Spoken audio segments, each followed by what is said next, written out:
John Ray. Dina Bonner. Mark Brown. Alicia Flowers. Dana Lewis, Finance Officer. Michael Brown, Town Manager. Claire Carter, Town Attorney. Kurt Harmon, Town Planner. Okay, the consent agenda would consist of the meeting agenda, and the only suggestion we want to make on that is to continue business from council discussion of SRA due to the fact that the court case is continued. Suggest that this just remain open until that's taken care of rather than pinning it to a particular date. Sometimes those things take a while. Is that okay with everybody? I'm sure Bill will let us know when the case is concluded. Sorry. That having been said, we have a motion to approve consent agenda, or we have other changes. I'll make a motion that we approve the consent agenda with the changes that were noted. Second. Motion and a second. Discussion. All in favor of the motion, raise your hand. Okay. Unanimous. Anyone have any announcements? Okay. Business from the manager. Michael George. Okay. First item up is to do the final review on the Finance Committee ordinance. This was presented in draft form a month or so ago. And it's back before you after the Finance Committee had their blessings on it. You want to point out any specific items? The Finance Committee agreed to change agreed that the wording would be sufficient for limiting to 8 members. They did want to leave it at the 8 members and not go with an odd number just because those are the numbers that are on the committee now. And I think that was pretty much the only change.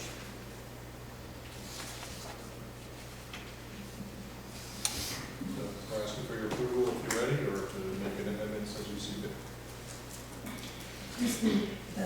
Do you and the mayor and Dana have a vote on this? So there are 8 voting members. Yes. Okay.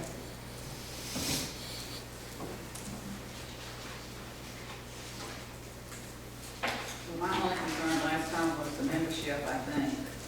That seems to have been resolved, so as far as I'm concerned, I'll make a motion to approve as submitted, presented tonight.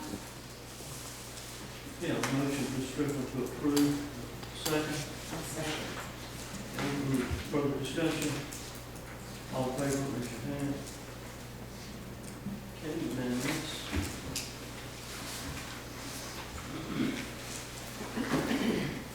Okay. The next item I have is the review and approve community-based organizations checklist and the requests that we have received. Again, this was something that started a few months ago. Hopefully everyone brought their review package notes that Dana provided back in August, right? And then I think there were some comments that Ms. Strickland had sent out since that point. And again, basically there were items that after the review process that Dana determined would be useful to have that we did not require, and those had to do with in the case of the specific one that she used as her test case was the kids voting nonprofit application, which were financial procedures and policies, auditors management letter, and a copy of the most recent financial statement that are not on our list of required documents. So we think should probably be future requests. Again, can I ask Dana to go further than that? It's good. For lack of a policy procedures for the review, what I did was went through the kids voting package, went through the checklist that we had in place, the items that were requested from kids voting. Finance made some review notes, the items that I noted were noteworthy in the review, and then also the items that I thought were lacking in our original package that we should change for the new package. There was one item that they did not provide to us, which was the restated articles of incorporation. Those have now been provided. And the other items that were noted are recommendations for their procedures, whether it's meeting procedures or financial procedures, just some recommendations. I know that some of the quorum issues were brought up, and of course, since they have the right to make their own quorum rules, they just don't have them stated as far as we can see, what they consider a quorum, and that's an issue that I think would be added to the recommendations, is that they need quorum procedures and written quorum procedures. So, the way I understand their rules now, their executive committee can consist of as few as 3 or as many as 50. That's what I read in their bylaws. And it doesn't really address a quorum though, does it? And they say a quorum can be a third. And I think that's absolutely absurd for a nonprofit. Okay.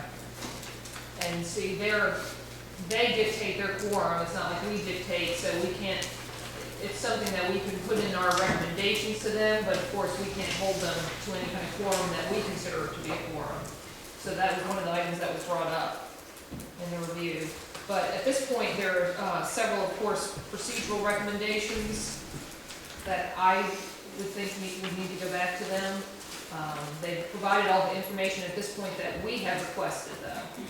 But not the current tax returns. There's no current tax return, and there's no current extension for a tax return for 2007. And at the time they had provided the documents, if they had filed for an extension, or if they had not filed their returns and they had filed an extension, they did not provide those. They just provided what they had done previously. Right. It's the most current one. The extension was due May 15th of 2008. They applied May 22nd of 2008, and there's no request for an extension. So where is it? We haven't requested that. We need to request that. We shouldn't have to request it. They should have sent, they were supposed to send us all their current financial information And it's, on the checklist. and that was the one that they had as most current, so that's the one that they provided. Any other requests we would have to put together for them if we want to take this any further, or this, this being the first time that we put this policy out, it would be a matter of us determining what we want in the future and requesting those items. But pretty much my review was just to test our current procedures, see whether they need to be changed, and to see what deficiencies there are in the submission, so forth and so on. Now, what's up to council is for council to decide the process. Who reviews these packages? Finance Committee, of course, has offered their services in terms of reviewing the packages. So the question is, who reviews them? What is the chain of command in the review process? And what do we want to add, change going forward? Because we do have 2 others that need to be reviewed after this one. Okay, I have a concern, number 1, with these requests coming in mid-budget. Say that one more time. I have a concern with these requests coming in mid-budget and not coming in prior to the budget when the public can comment on them. These are all pre-budget, right? Yes, these all came in prior to the budget, and they were included in the actual budget. So they were part of the public was aware that this was a request that they could comment on the budget. I don't recall them being aware that they could comment on this. They were labeled individually in the budget as requested funds from nonprofits. Okay. And one other thing, we have never set a limit on administrative expenses for nonprofits that we fund. Now, over 50% of their money that they take in is spent on salaries.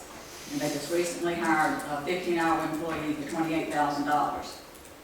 And I have a real issue with giving taxpayer money to a corporation, a nonprofit, that has over 50%